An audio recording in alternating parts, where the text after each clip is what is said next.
Oi, tudo bem? Hoje eu estou de volta com mais um iceberg para vocês e o tema escolhido da vez é Futurama, esse famoso desenho que estreou originalmente em 1999 e que foi criado pelo mesmo criador dos Simpsons, o Matt Groening, que inclusive eu gosto mais de Futurama do que dos Simpsons, mas enfim. A série acompanha as aventuras de Fry, o entregador de pizza de Nova York do século XX, que acidentalmente acaba entrando em uma cápsula criogênica e é congelado por 1000 anos. E no ano 3000 ele consegue um emprego na Planet Express, uma empresa interplanetária de entregas no retrofuturístico século 31. Porém, dessa vez o vídeo é um pouco diferente. Eu resolvi pular as camadas mais superficiais do iceberg, dando foco apenas para as camadas mais obscuras, que são aquelas que contêm os tópicos mais desconhecidos e sombrios para os espectadores. E sendo o iceberg de um desenho tanto quanto peculiar igual Futurama, eu garanto que as camadas mais obscuras dele contêm tópicos interessantes. Então, sem mais enrolações, essas são as profundezas do iceberg de Futurama.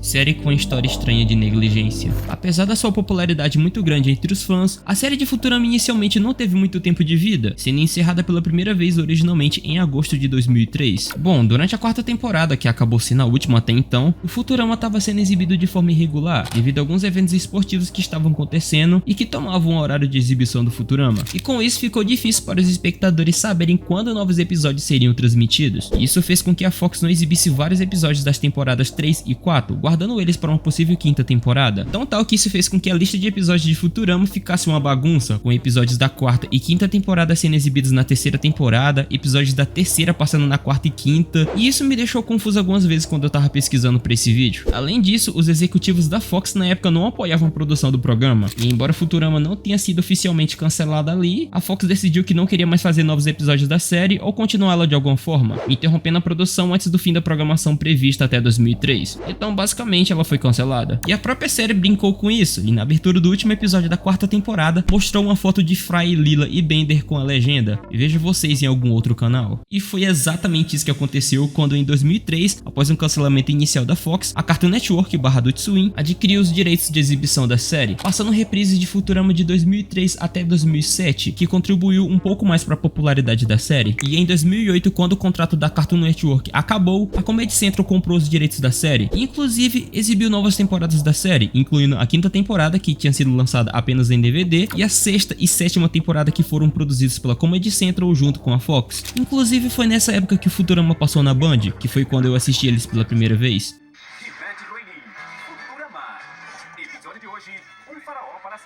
E a sétima temporada, que foi exibida originalmente de 2012 até 2013, foi a última produzida até então. E então a série passou por um profundo esquecimento, e depois de 2013 a série de Futurama não tinha nem sequer um canal para passar, ficando totalmente abandonada. Em 2017 o Sci-Fi até adquiriu os direitos de transmissão de reprises de Futurama, junto com a Comedy Central, porém sem novas temporadas, e não tinha como assistir honestamente em nenhum canal de streaming online. Posteriormente a FXX começou a exibir também, a Sci-Fi parou e o Adult Swim voltou a exibir, porém nada de novo. E em 2019 a Disney comprou a Fox e consequentemente tornou-se detentora dos direitos de Futurama, e o Futurama continuou sem nenhum serviço de streaming e abandonado. E por um iceberg básico que eu usei nesse vídeo ser de 3 anos atrás, era exatamente sobre esse abandono e negligência da Fox em relação ao Futurama que o tópico se tratava. Porém a gente agora sabe que em fevereiro de 2022 a Hulu, que é um serviço de streaming da Disney, decidiu finalmente reviver Futurama, anunciando uma 8ª temporada, e você pode assistir essa nova temporada e a série inteira de Futurama no Star Plus. Inclusive, em novembro de 2023, o Hulu renovou a série para uma 9ª temporada. E só para não passar em branco, em 2022 a série também estava disponível no Prime Video, porém hoje não tem como mais ver por lá. Número 2 no sonho de Bender. Durante o terceiro episódio da segunda temporada de Futurama, chamado Uma Cabeça nas Eleições, acontece um desastre de mineração em uma lua de Saturno, chamada Titã, e isso faz com que o preço do titânio fique bem mais caro, e o corpo do Bender é coincidentemente feito de 40% de titânio, e ele, que não é besta nem nada, foi lá e penhorou o corpo dele por muito dinheiro, e ele aproveitou muito esse novo estilo de vida dele. Porém, o Bender começou a sentir falta do seu corpo e se sentir culpado, arrependido por ter vendido ele, e em um momento, enquanto o Bender estava dormindo, ele começa a ter pesadelos com números binários. E dando um contexto breve, os números binários são a base do sistema de numeração usado pelos computadores, e eles consistem em apenas 2 dígitos, o 0 e o 1, e cada um desses dígitos é chamado de bit, e em diferentes combinações eles podem representar tudo. Por exemplo, esse código binário aqui, 010010010010101010101, que colocando ele no decodificador de código binários, oh meu Deus, isso não pode ser coincidência. Então deixa o like aí, é só descer a tela, é bem rapidinho e além de me deixar muito feliz, me ajuda a continuar produzindo e saber que tu gosta do meu conteúdo. Ajuda seu mano Cat, por favor, cara. Enfim, o Bender, por ser um robô, ele também se baseia em números binários. E no meio desse sonho dele com zeros e uns, do nada aparece um 2 nele. E essa aparição inesperada do número 2 fez ele acordar desesperado. E ele se sentiu mais culpado ainda querendo o corpo de volta. E isso tudo acontece porque o número 2 não pertence ao sistema binário. Ou seja, a presença dele no meio do sonho do Bender indicaria um erro ou anomalia muito grande no Bender, que no caso é o corpo dele que ele tinha vendido. Como o Fry ser seu próprio avô afeta toda a sua família. No episódio De Volta ao Passado da 4ª temporada, o Fry acidentalmente viaja no tempo até a cidade de Roswell, em 1947, depois que ele colocou um metal no micro-ondas enquanto a tripulação inteira esperava uma supernova explodir. O micro-ondas obviamente deu problemas e começou a liberar uma onda de radiação gigante, e no mesmo momento a supernova explodiu, liberando uma onda de gravitons e graviores, que combinadas fizeram eles voltar no tempo. Isso de acordo com a explicação do professor Farnsworth. E coincidentemente o avô de Fry, o Enos, estava servindo um exército em Roswell nesse exato ano, e o professor alertou o Fry para ele de jeito nenhum interferir no passado, porque senão ele simplesmente poderia deixar de existir, e ele acabou ficando bem preocupado com isso. E o que ele fez? Exatamente, acabou interferindo, deixando o Enos no meio de um campo de teste de bomba atômica, que segundos depois acabou sendo explodido, e no meio dessa confusão toda ele acaba se envolvendo com Mildred, a noiva de seu falecido avô, e dorme com ela, e acaba tendo relações, criando um paradoxo terrível na árvore genealógica dele, em que ele é o próprio avô. E esse paradoxo existe na vida real e se chama paradoxo do avô, que inclusive tem um vídeo no canal do Ciência Todo Dia que ele explica detalhadamente isso. E se você ficar pensando sobre essa situação, pode acabar ficando preso em um ciclo infinito tentando entender a causa, mas não vai conseguir porque não parece ter uma conclusão óbvia. No caso do Fry, ele voltou no tempo porque nasceu, e nasceu porque voltou no tempo. Então basicamente ele precisava existir para que pudesse existir. Parece fumação de banana, né?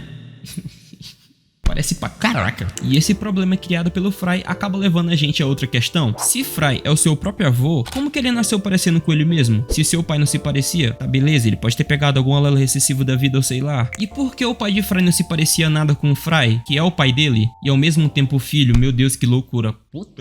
Mas por que o Fry se parece tanto com o Enos que nem sequer é parente dele? O próprio Enos no episódio parece ter uma atração por homens, e tem uns papos de não estar interessado em constituir uma família com a Mildred, o que afeta a hipótese de Enos ter engravidado a Mildred antes dele ter ido de Vasco. Mas acontece que os Niblonianos mais tarde confirmariam que Fry era de fato o avô dele mesmo. Ok, o Fry pode ter pegado os genes da mãe dele, com que ele se parece bastante, mas por que a mãe dele também se parece com Enos? Ela é parente dele? Como? Enfim, tudo é muito complicado e envolve biologia, física e até mesmo química nesse paradoxo do Fry. E eu prefiro ficar por aqui, porque senão eu vou endoidar.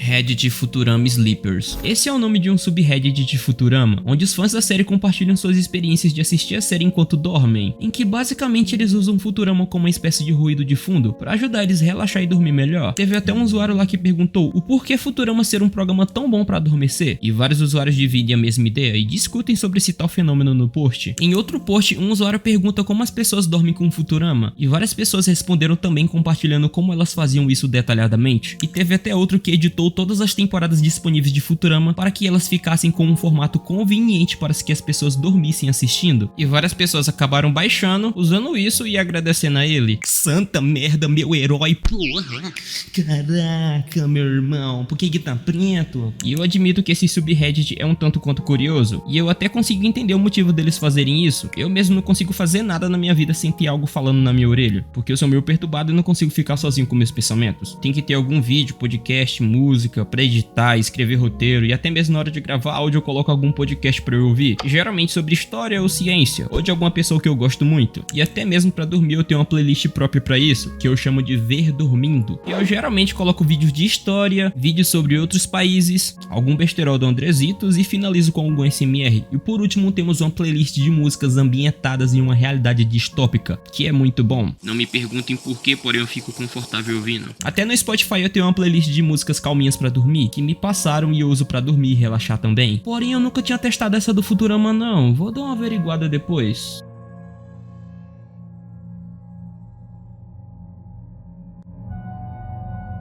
Bender foi corrompido pelo choque na sala dos criminosos. Bom, quando conhecemos o Bender no primeiro episódio da série, ele está pronto para cometer suicídio, porque ele descobriu que era programado para dobrar vigas, para fazer as cabines de suicídio, e ele não gostava disso. E isso não se alinha com o Bender que conhecemos ao longo da série. Na verdade, nada do que ele diz antes de fugirem da Lila na primeira temporada sugere que ele é quase ou tão ruim quanto o Bender que nos acostumamos ver, todo malandro e mal intencionado. Bem, quando eles tentam escapar da Lila, acabam entrando no Museu das Cabeças, e em um momento eles entram na área de criminosos, e para escapar dali o Fry sugere que ele entorte as barras da cela, mas Bender fala que a programação dele não permite isso. No entanto, depois dele levar um choque no encaixe de luz, ele muda de opinião na hora, entortando as barras de ferro para que ele e Fry possam sair dali. E existe uma teoria que diz que de certa forma isso reiniciou o sistema de Bender. Na terceira temporada, no episódio O Desastre Ecológico dos Pinguins, o Bender reinicia o sistema dele depois de tomar um choque, em um modo adequado para o ambiente ao redor dele, que no caso são os pinguins, e então ele reinicia no modo pinguim e passa a viver como se fosse um. Então, levando em consideração isso, podemos dizer que como ele reiniciou na sala dos criminosos, a primeira coisa que ele vê são cabeças de criminosos famosos, e então ele reinicia como ser fora da lei e rebelde, que é a personalidade dele em toda a série. Porém, essa teoria pode ser quebrada, já que até para usar a máquina do suicídio lá, o Bender ele acaba usando o truque da moeda, revelando que ele já era malandro antes disso. Ou talvez ele odiasse tantas cabines suicídios que não se importaria de quebrar sua programação para prejudicar elas. O fato é que pra mim essa teoria faz sentido.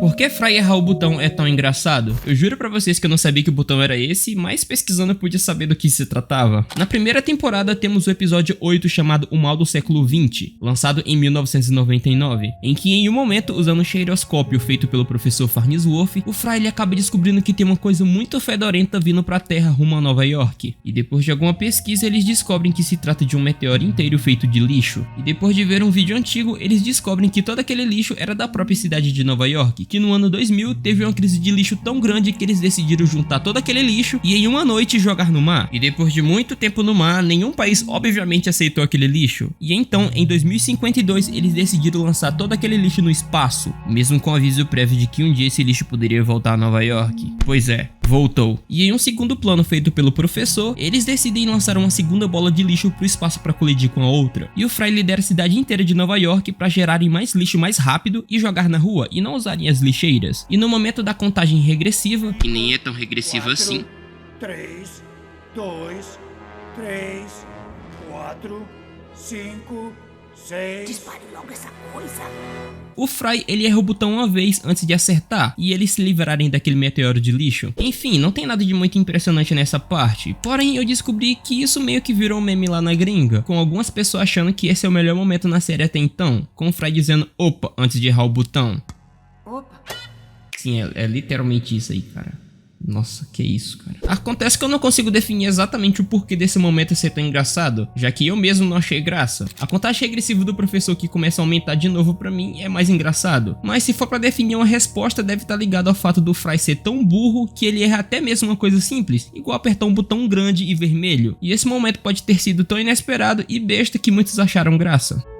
Desenho na abertura do Eleições 3012. Bom, geralmente na abertura de todo episódio de Futurama é exibido no desenho antigo naquele telão antes da Leila colidir a nave nele. Bom, acontece que até certo momento todos esses desenhos exibidos na abertura eram bem documentados e a gente podia saber todas as informações sobre esses desenhos. Por exemplo, no episódio que citei no tópico anterior, chamado Mal do Século XX, podemos saber que o desenho exibido na abertura é chamado de Acorde Concerto, feito pelo Warner Bros. Em 1943, um desenho estrelado pelo Hortelino, Pernalonga, Gaguinho e o Patolino, e que fazia paródia com elementos da música clássica. Enfim, um desses desenhos que apareciam na abertura durante muito tempo permaneceu de forma obscura, onde não tínhamos nenhuma informação sobre ele, que é o desenho que aparece na abertura do episódio Eleições 3012, da 7ª temporada, em que tudo que sabíamos dele era que se tratava de dois telefones antropomórficos juntos, e só isso. E durante um bom tempo ele meio que se tornou uma lost media, já que ninguém conseguia encontrar nada sobre ele. E é exatamente esse motivo desse tópico que está nesse iceberg, sobre o grande mistério desse desenho que ninguém encontrava nada sobre. Mas acontece que o iceberg base que eu tô usando pra esse vídeo foi postado há quase 4 anos atrás, e desse tempo pra cá encontraram esse bendito desenho. Bom, não se tem informações de quem ou de como encontrar esse desenho, mas ele se trata de um curta chamado The Family Album, de 1930, produzido pelo Western Electric, que representava uma família em que todos os membros eram dispositivos de comunicação. Simplesmente eu não consegui falar essa frase sem chiar pra caramba, cara. É incrível. Que representava uma família em que todos os membros eram dispositivos de comunicação. E o mais interessante desse curta é que ele foi produzido pelo Western Electric, que pelo nome já dá meio que pra saber que não se trata de uma empresa focada em animações, mas sim no ramo de comunicação. E ela foi fundada em 1872 e era subsidiária da gigante AT&T, e foi uma das pioneiras e uma das principais fabricantes de telefone nos Estados Unidos durante grande parte do século XX. E ela desenvolveu uma série de curtas desse tipo para explicar ao público em geral como funcionavam as mais novas tecnologias da época. E hoje em dia você pode encontrar facilmente esse curta tanto no YouTube quanto em outros lugares da internet. O easter egg de 17 anos. Bom, assim como várias outras séries ou obras em geral, o Futurama teve alguns jogos produzidos sobre a série em si. Porém, o jogo em questão retratado nesse tópico é o Futurama The Game, desenvolvido pela Unique Development Studios em 2003, e que pode ser jogado tanto no Xbox quanto no PlayStation 2. E as cutscenes do jogo são apresentadas como um episódio perdido inteiro de Futurama, no DVD A Besta de 1 bilhão de Traseiros. Dizem que o jogo é horrível, porém não é sobre isso que vamos falar. Dentro desse jogo temos diversos easter eggs, uma coisa que é normal em vários jogos. E nesse jogo em questão temos 8 easter eggs, em que você tinha que fazer coisas extremamente específicas de maneira exata para descobrir esses easter eggs. Porém, tem um desses easter eggs em questão que demorou 17 anos para ser encontrado. Ou seja, o jogo foi lançado em 2003 e até 2019 esse easter egg era desconhecido. E para você achar ele, você tinha que seguir os seguintes passos. Depois de você arrombar o armário da Lila com um martelo para pegar o cartão-chave, você entra na sala da caldeira e sai dela. E por precaução, você não pode abrir nenhum outro armário. Depois disso, você vai e destrói o vidro do extintor de incêndio no corredor principal, e você não pode pegar o extintor. Você vai e abre a gaveta cheia de fios perto do reanimador, e depois você tem que ter um total de exatamente 7 dinheiros no teu inventário. Aí tu vai lá e quebra a TV na sala dos funcionários, e daí vai tocar uma breve música. Aí depois tu volta pro corredor pequeno que fica entre a sala de estar e a sala de conferências, e lá tu pode ver literalmente um ovo gigante brilhando na tua cara. Lá ele. Inclusive tu pode bater no ovo e fazer ele balançar. E os pontos esquisitos desse easter egg é o fato de demorarem 17 anos pra encontrar ele. E também como que diabos encontraram isso? É muita coisa específica, cara. Tá certo que hoje em dia tu pode meio que fazer uma engenharia reversa no código do jogo pra encontrar, porém isso não tira o fato de que é muito doido descobrirem esse tipo de coisa. História original de Jurassic Park sobre a mãe do Fry. Jurassic Park é o nome do 7º episódio da 4ª temporada de Futurama, e que foi ao ar originalmente em 17 de novembro de 2002, e que aqui no Brasil foi chamado de Volta ao Passado, e esse é de longe o episódio mais triste na minha opinião. Bom, resumidamente nesse episódio, o Bender e o Fry estão praticando truques de mágica quando o Fry descobre que encontraram uma pizzaria preservada do século 20, e os dois vão para o Museu de História Natural, e chegando lá, o Fry descobre que na verdade essa pizzaria se tratava da Panucci's Pizza, que é a antiga pizzaria onde Fry trabalhava antes dele ser congelado. E dentro da exposição, Fry encontra um fóssil do seu antigo cachorro, o Seymour. E depois de uma breve discussão com o curador do museu, o Fry consegue levar o Seymour para a Planet Express. E o professor Farnsworth se oferece para clonar ele e trazer ele de volta à vida. Com ciúmes do seu amigo, o Bender joga o fóssil do Seymour na lava quente. Mas daí o professor revela que, como o Seymour era feito de dolomita por causa da fossilização, ele poderia sobreviver à lava quente. E depois, arrependido, o Bender resgata o Seymour. E o Farnsworth revela que o Seymour tinha 15 anos quando ele morreu, fazendo o Fry acreditar que o cachorro teve uma vida plena após a sua ausência, acreditando que o Seymour em certo momento poderia ter esquecido dele. Daí o Fry decide não clonar o Seymour e quebra a máquina e deixa ele fossilizado. E durante o episódio são mostrados flashbacks sobre a lealdade do Seymour, revelando como Fry e Seymour se conheceram, como eles conviviam juntos e como Seymour viveu depois que Fry foi congelado e desapareceu, terminando com uma cena triste e comovente da passagem dos anos fora da Panucci's, onde Seymour espera continuamente pelo retorno do Fry, até que um dia depois de anos o Seymour se deita, fecha os olhos e dorme pela última vez.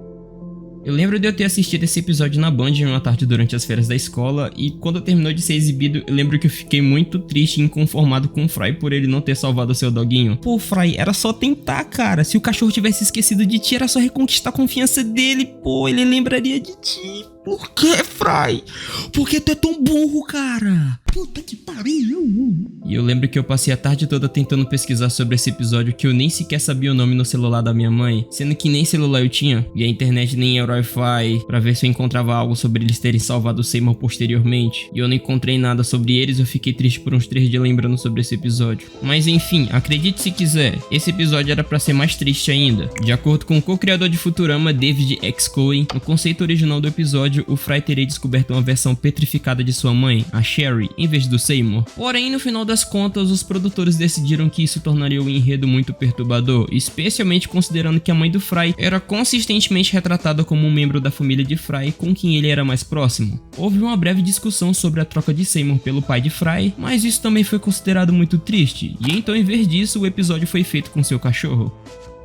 E uma curiosidade que meu eu do passado gostaria de saber é que no filme Bender Big Score, lançado 5 anos depois de Jurassic Park em 2007, novamente voltamos para a história do Seymour, onde uma duplicata de Fry viaja no tempo até o ano 2000 e se encontra com o Seymour e cuida dele até 2012, quando Bender explode o apartamento de Fry e a explosão mata e fossiliza o cachorro. E é engraçado que na Wiki diz que esse final foi muito mais feliz, mas cadê a...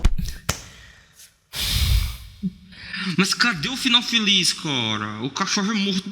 O cachorro é morto, caraca. Mas pensando bem, pelo menos o Seymour teve uma vida feliz sendo cuidado pelo Fry até 2012 e não ficou esperando ele sozinho até a morte. Mas não deixa de ser triste também, tá bom?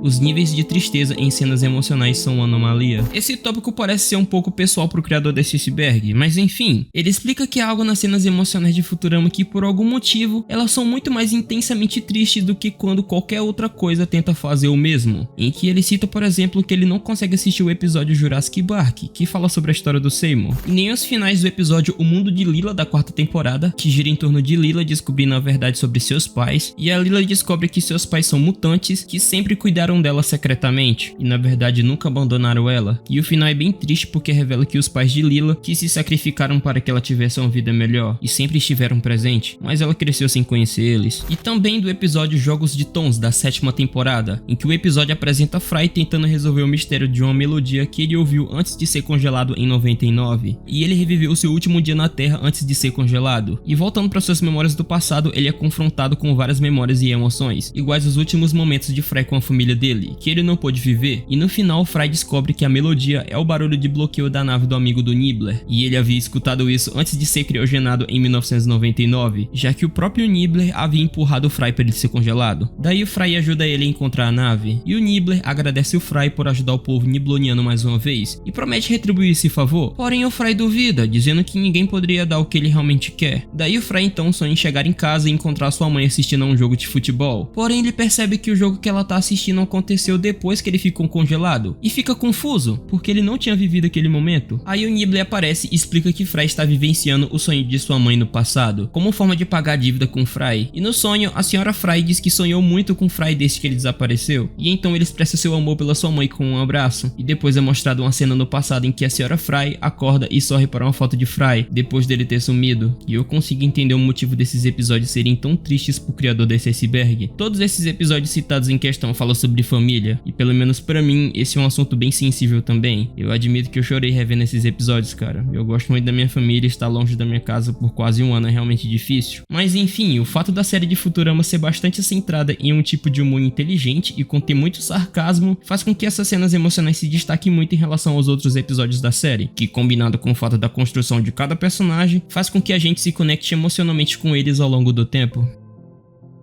Comparações naturais com Chrono Trigger. Chrono Trigger é um RPG clássico lançado originalmente em 1995 pela Square Enix para o Super Nintendo e foi criado por uma equipe talentosa que inclui nomes como Hironobu Sakaguchi, Yuji Horii e o saudoso Akira Toriyama. O jogo é muito elogiado por sua história envolvente, personagens carismáticos, sistema de batalha inovador e múltiplos finais, que dependem das escolhas do jogador ao longo da gameplay, e é considerado um dos melhores jogos de RPG de todos os tempos, e inspirou muitos outros jogos depois dele, sendo muito importante na história dos videogames. Bom, de acordo com o criador desse iceberg, ele diz que existem pouco, mas tem exemplos realmente profundos que você pode encontrar na internet, que existe algo em Chrono Trigger que naturalmente nos faz associar ele a Futurama. Por exemplo, a viagem no tempo do jogo pode parecer um episódio de Futurama, e as relações entre os personagens do jogo são parecidas com a da tripulação da Planet Express. E muitas pessoas pensam que Chrono é parecido com Fry, por ser protagonista e ter cabelo laranja, e a Luca com Farnsworth por ser inteligente, o robô com o Bender, a Marley com a Lila e assim por diante. Outra coisa coisa que pode ser notada é em relação aos sobrenomes. Metade do grupo de Chrono Trigger também usa um nome alternativo. Por exemplo, alguns personagens têm apelidos ou nomes diferentes dos seus sobrenomes originais, igual a Marley, que seu verdadeiro nome é Nadia, o R66Y, que é chamado apenas de Robô, ou Prometheus, fazendo um paralelo com Futurama, em que todos têm nomes completos, porém são chamados apenas por um nome, igual Fry, que se chama Philip J. Fry, mas ele é comumente chamado apenas de Fry, e o Professor Farnsworth, em que seu nome completo é Hubert J. Farnsworth, mas ele é conhecido apenas como Professor ou Professor Farnsworth. Porém, na minha sincera opinião, esse tópico não tem nada a ver, meu Deus do céu. Que perca de tempo, meu nobre. De verdade mesmo, que fumação de banana. Porque ninguém realmente fala abertamente sobre as peculiaridades do programa. Bom, esse fato se refere ao fato de que por algum motivo, mesmo Futurama sendo uma série grande e conhecido por muitas pessoas, é realmente difícil encontrar pessoas falando abertamente sobre as coisas estranhas ou mistérios dessa série, tornando ela meio obscura. Por exemplo, durante muito tempo foi muito difícil encontrar informações sobre o desenho da abertura do episódio Eleições 3012. Demoraram mais de 17 anos para encontrar um easter egg no jogo da série. Fora os outros tópicos que o dono desse iceberg citou ser difícil de encontrar informações, e sobre o porquê ninguém fala muito sobre os mistérios da série, eu não tenho outra resposta a não ser a falta de interesse das pessoas na série, mesmo ela sendo uma série boa e considerada à frente do seu tempo. E esse último tópico eu admito que foi broxa também, meu senhor Jesus, cara. Na verdade, em geral, esse iceberg foi fraco. Eu pensei que ia ter fatos mais cabulosos, sei lá, envolvendo o demônio, capeta, assim, sei lá. Porém, tem alguns tópicos interessantes que eu posso fazer uma citação aqui, igual o fato do Matt Groening, o criador do Futurama, afirmar que os símbolos que parecem hieróglifos na abertura da série tinham um significado. No entanto, ele nunca revelou que significado é esse, do barulho do Hypnotoad ser um barulho de uma turbina real, só que ao contrário. Toma, não. Vou pegar uma partezinha que ele tá bem falante aqui, ó.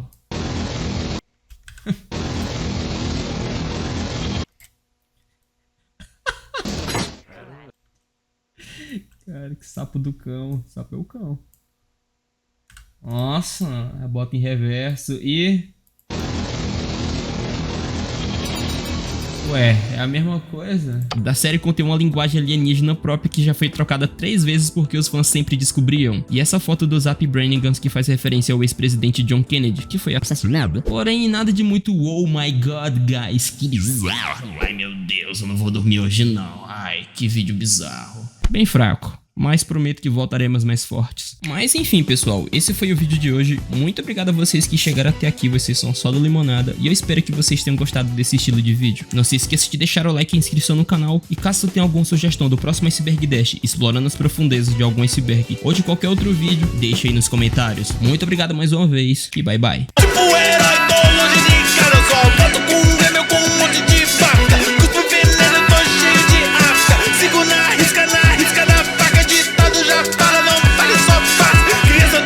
Já nasce com taça, mesmo sem casa, eu só penso no gol. Fazendo a verdade na reality show. Goddamn, my friend, like some real shit.